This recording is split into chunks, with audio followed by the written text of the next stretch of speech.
Bonjour. Aujourd'hui, on va parcourir le récit des disciples d'Emmaüs. Le Seigneur soit avec vous. L'Évangile de Jésus-Christ selon saint Luc. Le même jour, c'est-à-dire le premier jour de la semaine, 2 disciples faisaient route vers un village appelé Emmaüs, à 2 heures de marche de Jérusalem. Et ils parlaient entre eux de tout ce qui s'était passé. Or, tandis qu'ils s'entretenaient et s'interrogeaient, Jésus lui-même s'approcha et il marchait avec eux. Mais leurs yeux étaient empêchés de le reconnaître.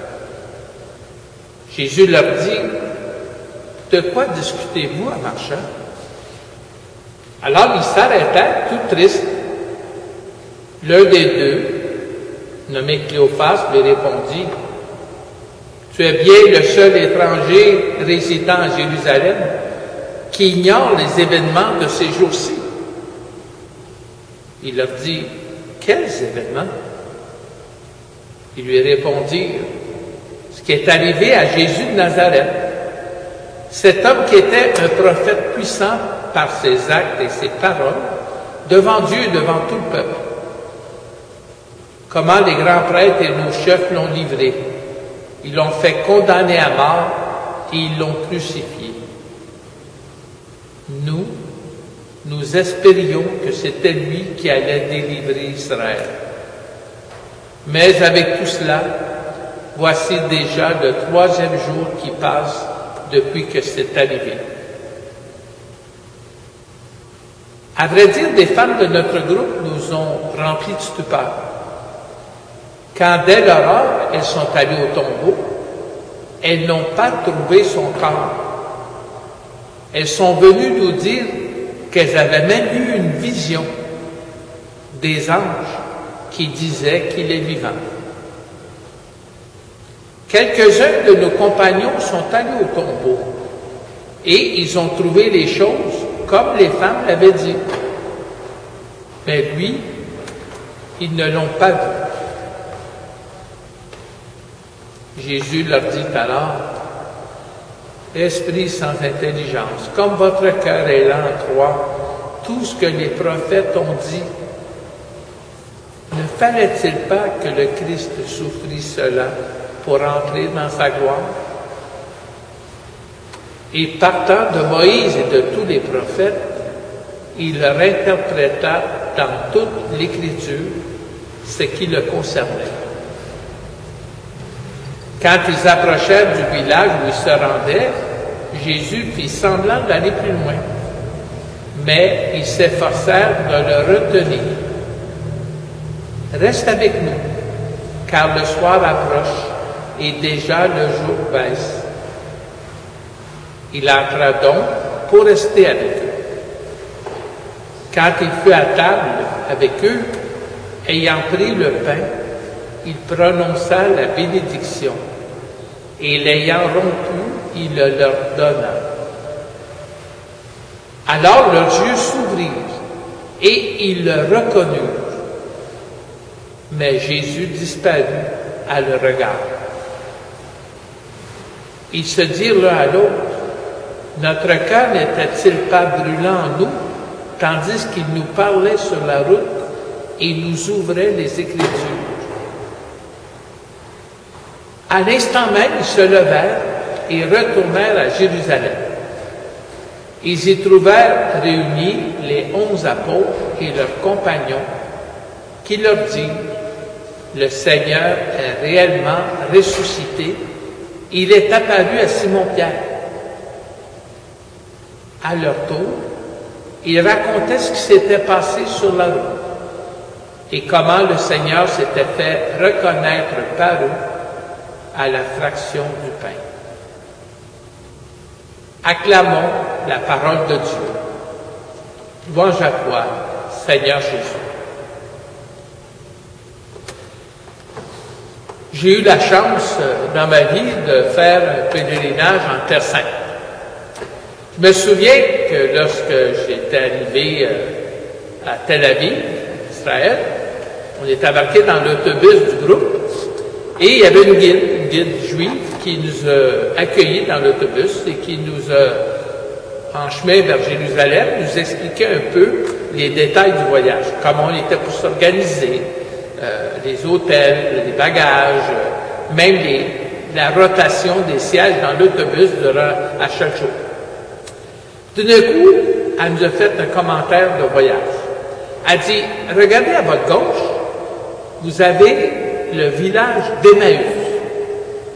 Alors, spontanément, on a tous tourné à gauche pour regarder le village. Mais moi, je ne suis pas resté longtemps à regarder à gauche. Je me suis tout de suite tourné pour regarder la route devant nous autres. Je voulais vérifier une hypothèse que j'avais, qui s'est avérée juste. Jérusalem a été construite, comme la plupart des villes autrefois, sur des hauteurs. Et pour aller de Jérusalem à Emmaüs, il fallait descendre une côte. Un peu comme si on était à l'Oratoire, au Mont-Royal, puis on venait à Verdun. On descend une côte. Je trouvais que c'était un détail important parce que non seulement ça reflétait l'espace géographique dans lequel marchaient Cléophas et son compagnon, mais ça reflétait aussi leur état d'âme, leur état psychologique. Cléophas descendait une côte, il déprimait. Il y avait un ressort brisé en lui. Et on le sait pourquoi, parce qu'il va le dire à Jésus au cours de la marche. Il est triste parce qu'il avait mis sa confiance en un grand prophète, Jésus, puis c'était fini. Il y avait l'espoir que Jésus était l'envoyé de Dieu, le Messie, puis il n'avait plus cet espoir-là. Il était déçu. Il avait peur de l'avenir. Il avait peur de ce qu'il y avait à Jérusalem. Puis il a tourné le dos à ça. Il a décidé de partir, s'isoler. Je pense que le pire dans ça, il avait perdu espoir. Puis là aussi, je fais des liens avec aujourd'hui parce que depuis quelque temps, quand j'appelle les gens pour leur parler, voir comment ça va, il me semble qu'il y a eu un changement. Au tout début, on a tous été surpris par cette crise-là. Quand le gouvernement a décidé de faire une pause, on l'a vu un peu comme des vacances au début. Comment on va s'organiser? Ah, ben là, ils vont livrer les commandes, on va appeler pour faire une pizza, on peut pas s'approcher des gens pour respecter les 2 mètres, se laver les mains, tout ça. On est occupés. Puis, lorsque le premier ministre nous parlait, ben, c'était encourageant. Il disait, on est en train d'aplanir la courbe, là. Il parlait que les gens, ils respectent le confinement. Je suis fier de la façon qu'on fait. On entendait parler du bénévolat, des services que les gens se rendaient, des gens qui faisaient des commissions pour les personnes qui ne pouvaient pas sortir. On parlait même de, possiblement, à un moment donné, de retour à la normalité. Et surtout, on n'entendait pas tellement parler de mort. C'était comme, on contrôle les choses. Les hôpitaux, là, ils ne sont pas débordés. On a réussi à contenir la courbe. Puis là, depuis quelque temps, il me semble que c'est plus ça qu'on entend. Là, on entend parler, surtout depuis que la crise des CHSLD, des résidences de personnes âgées, commence à voir le côté obscur de la situation. On est touché, profondément troublé par les conditions de vie des personnes, des conditions de ceux qui travaillent dans ces milieux-là. Puis, on entend parler de plus en plus de morts. Il y a plus de 1000 morts au Québec, des gens contaminés.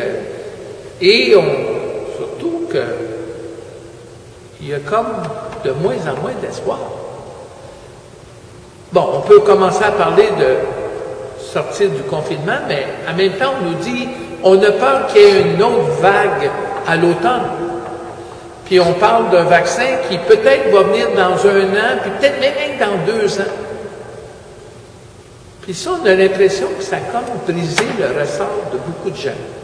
Puis de plus en plus, il y a des gens qui disent qu'ils trouvent ça difficile. Ils parlent même de dépression, de problèmes de santé mentale et tout ça. Dans l'Évangile, on nous dit il y a un grand revirement entre le début et la fin de l'histoire. Entre Jérusalem et Emmaüs, il est arrivé quelque chose qui fait que, tout d'un coup, Cléophas, qui est en train de descendre la côte, il décide de remonter la pente. Il retrouve de l'énergie. C'est comme si son ressort était parti. Qu'est-ce qui est arrivé? Qu'est-ce qui s'est passé? On dit, dans le fond, ce qui est arrivé, c'est le Christ. Le Christ est arrivé dans sa vie, dans son histoire, dans ce qu'il est en train de vivre. Mais il ne le reconnaît pas, il ne sait pas. Comme ça arrive souvent que le Seigneur passe dans la vie des gens, puis on ne le reconnaît pas, on ne le sait pas. On n'en est pas conscient. Qu'est-ce que le Seigneur fait? D'abord, il se fait proche. Il s'approche. Il marche avec lui, il l'accompagne dans ce qu'il est en train de vivre. Il va surtout l'écouter. Il va prendre le temps d'écouter Cléophas. Il va le laisser raconter son histoire, ce qu'il est en train de vivre. Et ensuite, il va essayer de l'aider à trouver du sens à ce qu'il est en train de vivre. De l'espoir. Puis il va se servir des Écritures, de la Bible. Nous, on pense des fois que la Bible, c'est un livre qui va nous dire qu'est-ce qui est péché, qu'est-ce qui n'est pas péché, qu'est-ce qui est permis, pas permis, mais dans le fond, la Bible, c'est pas ça. La Bible, c'est l'histoire de l'alliance entre Dieu et l'humanité. Puis on voit à travers toutes sortes de situations, des moments de joie, de victoire, de choses qui arrivent qui sont bonnes, positives. Puis il y a des moments difficiles, de maladie, d'échecs, de défaites, tout ça. Puis comment Dieu est présent dans ça, puis comment la foi du peuple va l'aider à donner du sens et avancer malgré tout. Le Christ va faire ça avec les disciples. Ça va leur faire du bien parce qu'ils vont dire, notre cœur était tout brûlant pendant qu'il parlait sur la route. Tellement qu'ils vont insister pour que Jésus reste avec eux. Et c'est au moment de la fraction du pain, autour du pain qui est partagé à la table, qu'ils vont le reconnaître. Ils vont reconnaître que le Christ est là, présent, au milieu d'eux. C'est juste un instant. C'est juste comme un flash, une étincelle, parce que Jésus disparaît après.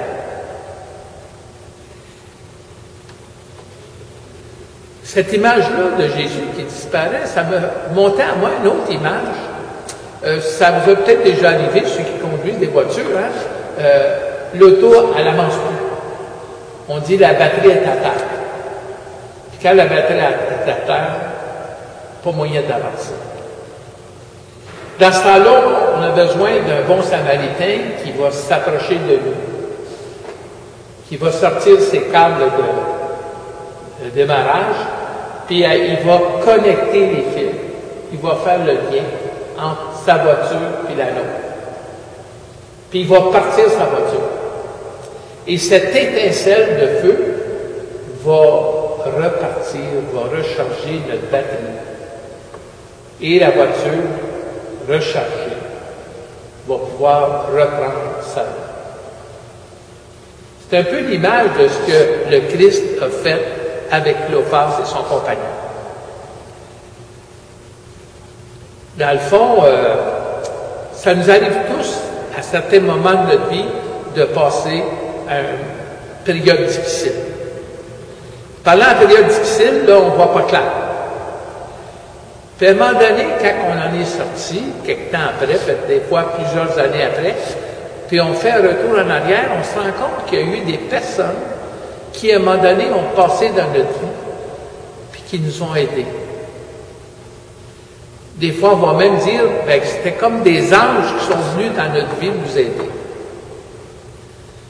Le texte d'Évangile aujourd'hui nous dit qu'on a à être un petit peu comme des anges, nous autres aussi, par rapport aux gens dans le monde, par rapport à ce que les gens vivent actuellement. Nous aussi, on a à se faire proche, tout en respectant les 2 mètres. On a à prendre le temps d'écouter les gens et laisser raconter ce qu'ils vivent, surtout quand c'est des moments difficiles. Et peut-être aussi, nous aussi avec notre boussole, notre Bible, pas dans les mains, mais dans notre cœur, aider les gens à donner du sens à ce qu'ils sont en train de vivre. On n'a pas été spécialistes de la Bible pour faire ça, hein? Jésus l'a dit, l'Esprit Saint en vous va vous inspirer les paroles que vous devez dire. Faisons confiance à l'Esprit par rapport à la Bible. On n'a pas à connaître la Bible par cœur, puis citer des passages pour pouvoir faire ce rôle. Finalement, la personne qui a passé dans la vie de Cléophas, son ami, c'était le Christ. Des fois, à travers nous, c'est aussi le Christ qui passe aux gens, dans la vie des gens. Amen. On va se donner rendez-vous pour la semaine prochaine. Le petit comité là, de l'équipe des communications, là, on est en train de penser à d'autres façons de communiquer avec vous. Peut-être même des façons interactives, des façons où on pourrait communiquer ensemble. Soyez attentifs, on vous en communiquera toujours avec vos courriels. Au revoir.